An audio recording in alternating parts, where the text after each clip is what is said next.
Hello everybody and welcome to Original Content HD. My name is Scarface King and today we're going to be discussing the upcoming Jumputi Heroes 2.5 year anniversary event. This event is expected to start on the 28th of September, as that would be 6 months after the 2-year anniversary, which started March 28th earlier this year.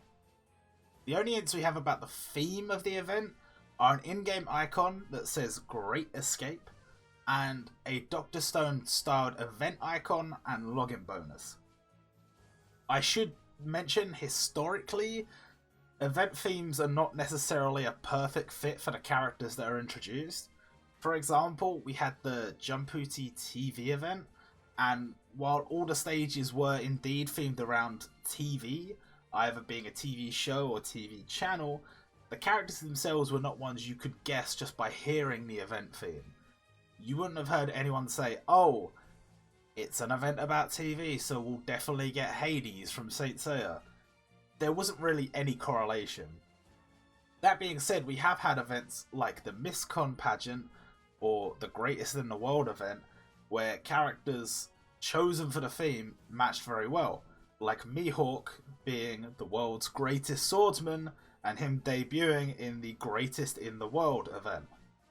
So with that said, is there really even any correlation between the title Great Escape and Dr. Stone? As far as I can tell, not really.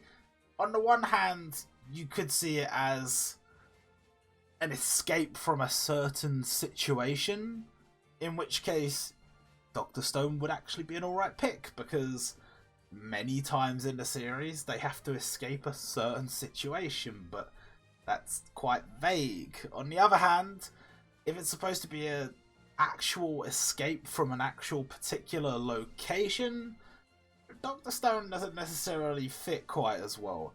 A series that does come to mind is The Promised Neverland, but why would Dr. Stone be in the login bonus? Why would it be on the event icon? I don't know. I do have a theory that they might go a bit of a meta route for this event. This is something they've done in the past, and you know, it's kind of cutesy, kind of stupid, kind of silly, but not taking themselves too seriously. Just to briefly explain how that might go, the game often refers to Jumputi Island as if it's some kind of actual location that the game's events and other stuff is being held on. Right now, there is a Kochikame event where the main character Ryotsu has been promoted to be one of the Jumputi producers. So the current story of the game is that Ryotsu is running things. Considering the nature of Ryotsu as a character, this could only ever end badly, so my theory is that it ends so badly that we have to quote-unquote escape from Jumputi Island, and that could be the Great Escape. Then again, I could really just be waffling, I don't know. One other thing Great Escape could be, it might just be one aspect of the event. It might not be the whole event theme, it might just be the community points event, or a special missions part of the event, or something like that. My final theory as to what it could be, and this one's a little bit more out there, is what if it's not just Jumputi Island that's ruined? What if it's the planet? As shown in the login image, you know, everyone's been turned to stone just like in Dr. Stone, so what if the Great Escape is the Great Escape into space? Dr. Stone has touched on space, mentioned space at times. I don't want to go into too much detail on that because I'm not exactly sure how far in the anime has covered, but it is something that is mentioned in the manga. I won't say much more, we'll avoid spoilers. But look, with all the things I've discussed so far, you can see the issues I would have with trying to predict an event like this. Another thing I've been trying to consider is that ensemble events for download milestones and anniversaries typically have at least one limited from a huge series. So you also have to think about how a character from a huge series will fit into the event or fit with the theme. Okay, so first I want to talk about the format of this event. I think chances are it will be similar to the second anniversary in terms of size and scale, which means it's going to be a very big event. Assuming that the countdown, which we know is going to run prior to the event due to the banners in the files, will indeed end on the 28th, which would be the 2.5 anniversary, we will have Silver Week Goku and Vegeta, who is running right now, alongside 5 other different limited gacha in the space of a week or so. Additionally, the rewards that are available right now, the event reprints that are available right now, it's a very nice selection. Plus, we even get 1,000 rubies from logging in for Silver Week. And interestingly about those Silver Week rewards, they're split over the course of 4 days of login. So you get 100 the first day, 200 the second day, then 300, then finally 400, which adds up to 1,000. But instead of only lasting for 1 day of login, these bonuses are all actually running for much longer, meaning that players who log in any time until the 21st of October will receive an additional 1,000 rubies, which I found very interesting. What I'm trying to say here is that there's a lot of goodies and there's a lot of freebies running before the event's even been announced. Plus, there's going to be a lot of limited gacha available, and these rubies all run up till the 21st of October. So that's what's making me think that this is going to be a sizable event that will probably at least run as long as those rubies are available. I think it's going to be a 2-part event, and the countdown will start on the 21st of September.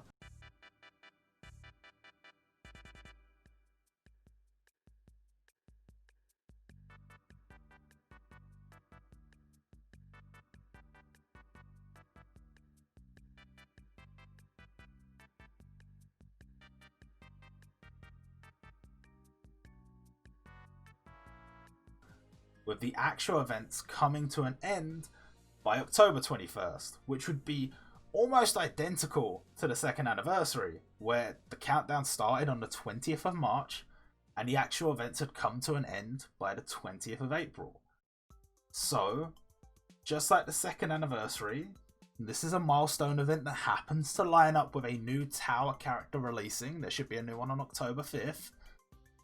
The format of this event, it's got to be quite similar. This event has to be quite similar to the second anniversary event, but who are we going to get?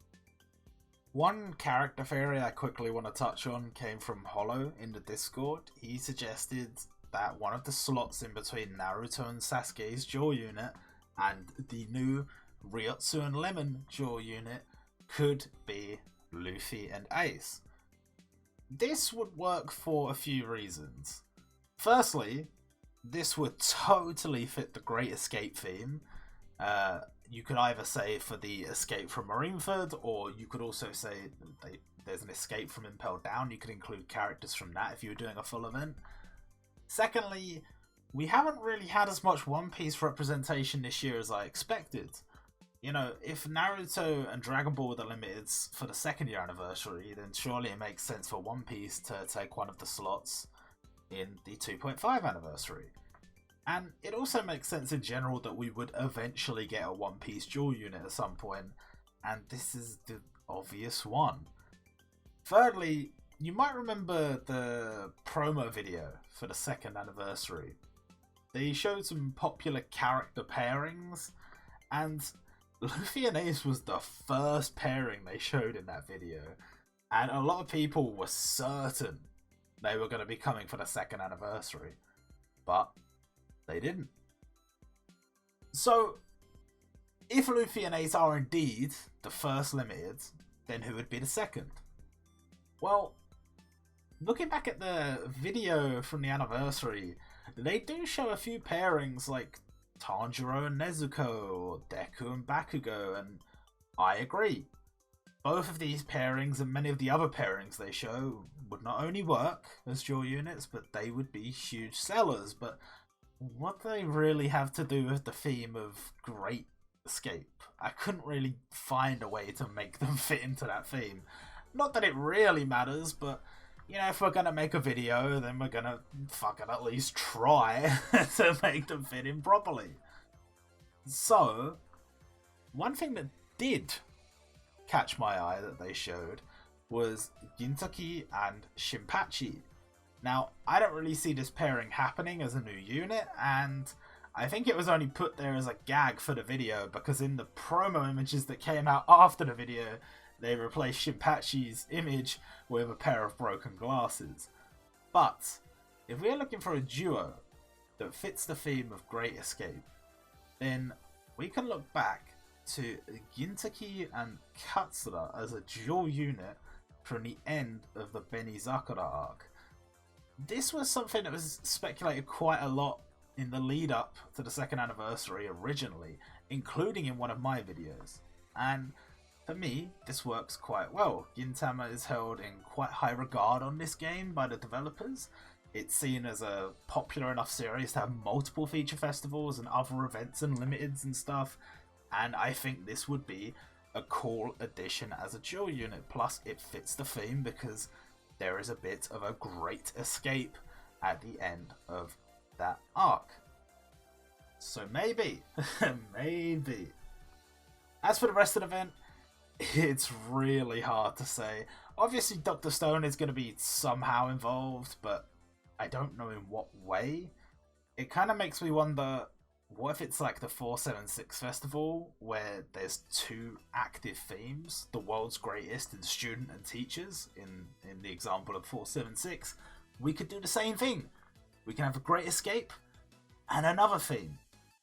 But how's it going to work? Is it going to be part 1 of the event has a theme and part 2 of the event has a theme? Is it going to be the standard gacha has one theme and the limiteds have another theme? Or is it just going to be completely unrelated nonsense, which I think is probably the safest bet, but doesn't really help for making predictions. So I'm going to go with the proposal that there will be 2 themes. The first theme, the Great Escape, will be the theme of the first part of the event, and I propose that the second theme of the event, to tie it back into Dr. Stone, to tie it back in the images they have shown, would be survival in the new world, power versus intelligence. I only chose this theme just because it fits Dr. Stone very well. A big focus on Senku as an intelligent character when, you know, obviously Shonen is filled with a lot of characters that are all about power. So it makes sense that we're trying to survive after our great escape. So how are we going to survive? Will it be power or will it be intelligence? And, well, look, the conclusion I came to was it's going to be just like the second anniversary. We're going to have a full part 1 and then a smaller part 2. The full part 1 is going to have 2 limiteds and 2 standard gacha and 1 boost gacha. And the part 2 is going to have 2 standard gacha, or 2, I guess, I don't know if you can really call them standard gacha. Typically what we refer to as a boost gacha is a gacha with 1 character in it that boosts the chance of getting certain things in an event, like points or items or whatever. So I guess you would call the Gon and the Nier that came out as just a normal standard gacha, and that's kind of what I expect to see here again. So I'm going to show on screen quickly what I expect to see in this event, or what I'm hoping to see, and then we'll quickly run through it.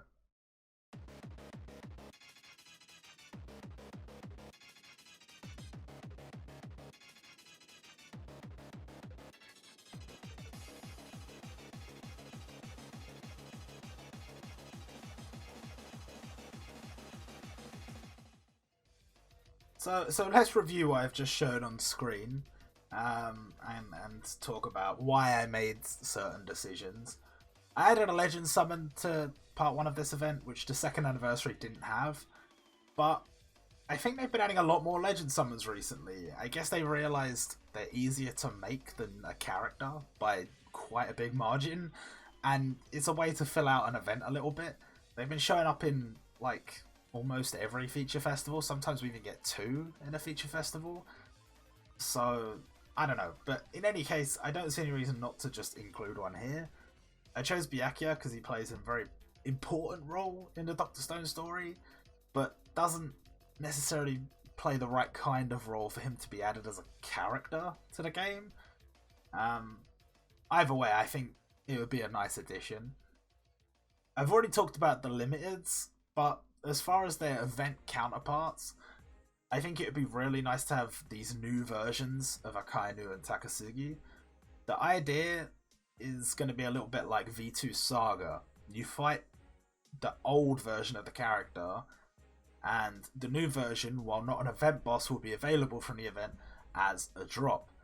This would be a good way to include these characters, I think, and, you know, they made V2 Saga pretty good when they did this, so hopefully Akainu and Takasugi could be the same situation, very nice units. The standard gacha, well, this was an issue. I tried to stick to the theme as much as possible. In the end, I think I made a good pick with Ray. Some people may argue that they wouldn't release Ray and Norman here if they have an event planned for the Promised Neverland next spring. However, this would be the Gracefield House version of Ray. I think Ray and Norman were most likely already finished, like, quite a while ago, but never released. So it would be good to release them now, and then in the event in spring, focused on the post-escape from Gracefield content. As for Sagiri, I'll be honest, I was finding it surprisingly hard to find a character who fit the idea of escape, great escape. I guess it's quite a common trope in shonen for everybody to just face things head first and never run away, but I don't know, I tried to include as many of the characters and series that I felt made sense, at least the ones I could think of. And I chose Sagiri because she was kidnapped by Ryuga, so I thought it could be a good way to add her, and, you know, it was kind of her, Yuna, and Kogarashi's escape from the Dragon's Palace.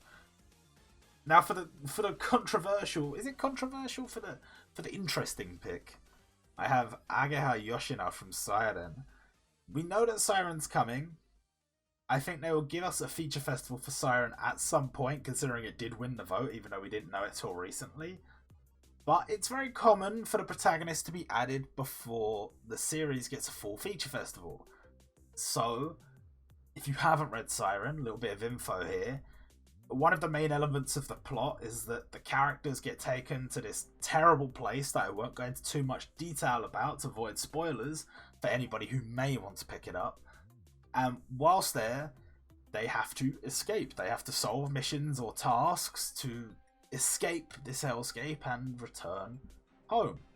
So this fits well with the theme, and we know it's already planned, so I decided to include it. We can get a version 2 Agahel later, as a limited for the feature festival, so I think it's fitting to give us the first version in this event as like a boost gacha unit or something.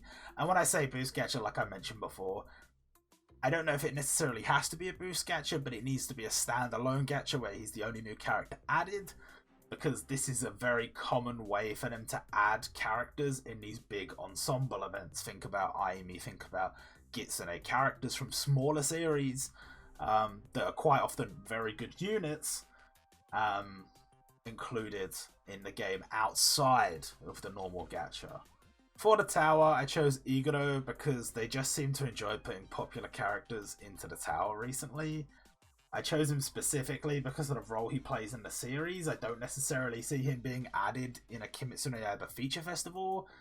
And you could say he loosely fits the theme, but again, don't want to go too far into spoilers, don't want to spoil the manga only stuff of Kimetsu no Yaiba, so we're just going to move on from that.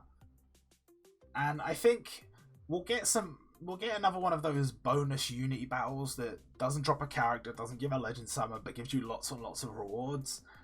And in general, I do expect quite a few events like that don't necessarily drop anything, but give lots and lots of rewards, just like the second anniversary.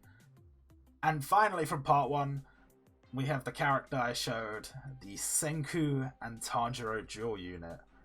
I kind of just added this in because what the hell, you know? I wanted a bit more Dr. Stone in part 1. Spoilers, there's a bit of Dr. Stone in part 2 also. Just because it is in the logo, it is on the background of the login bonus. Plus, I like these crossover characters. It's a nice concept. We only have one so far, the Goku and the Luffy. And while I do think it's probably more likely we would see like a Naruto and Ichigo, or a Deku and Naruto even, I just think this is more fun. This is a better way to do it. You know, we've revisited Naruto and Bleach and Dragon Ball and One Piece to death. And while yes, we're probably going to be beating a dead horse with Kimetsu no Yaiba in a couple of years, right now it's popular. Right now it's interesting. Dr. Stone, same thing. Why not? Two characters that are popular in their own right in the modern era. And it can lead us into the second part of the event with the power of Tanjiro and the intelligence of Senku.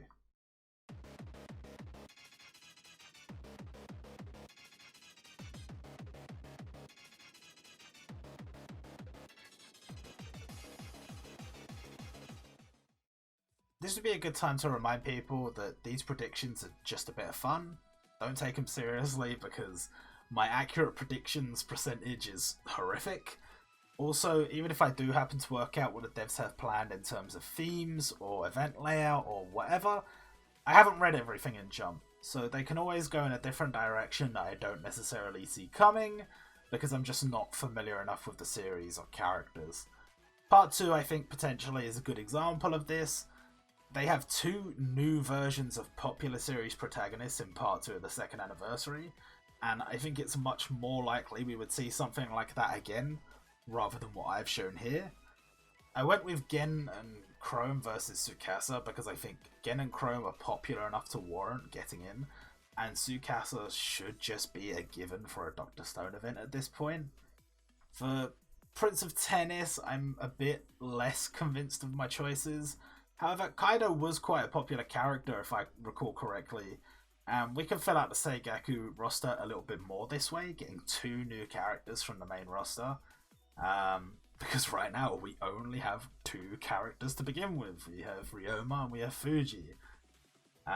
We can add Renji as well, who was Kirihara Akia's double partner against Kaido and Inoue. So we'd actually have the full set from that match. The Legend Summon, really, that's just a bit of fan service, the same as the one from the anniversary. We had the 4 series from the old guard. And now we're going to have one for the 4 series from a newer generation. I know it's kind of weird to say Bleach's old guard is 2000s, but you know what I mean. For 4 series that were considered the big boys, and now 4 series that are considered the big boys of a newer generation, even though 2 of them have ended. There's definitely some things I could probably change here. I think it's likely Black Clover may actually feature somewhere in this event, considering its feature festival has been skipped for this year. I think Prince of Tennis and Yuna's Haunted Hot Springs picks are kind of not necessarily great fits either, but I couldn't think of something that fit the theme better. I'm sure there was something, it didn't come to mind. I do think that Siren is quite likely to appear here. It's just a guess, I know, but I feel like it does fit quite well. Also, technically, Katsura and Gintoki don't actually fight Takasugi in that scene, but you could kind of say the same thing about a lot of events in this game, so I don't think it matters that much. I think it's fine. Other than that, I'm pretty happy. So, we'll see what happens. That's the end of the video. We should know more in the next, week or so. Let me know who you expect to see from this event in the comments, and we'll know how wrong I was very, very soon. Until then, I'll see you guys later.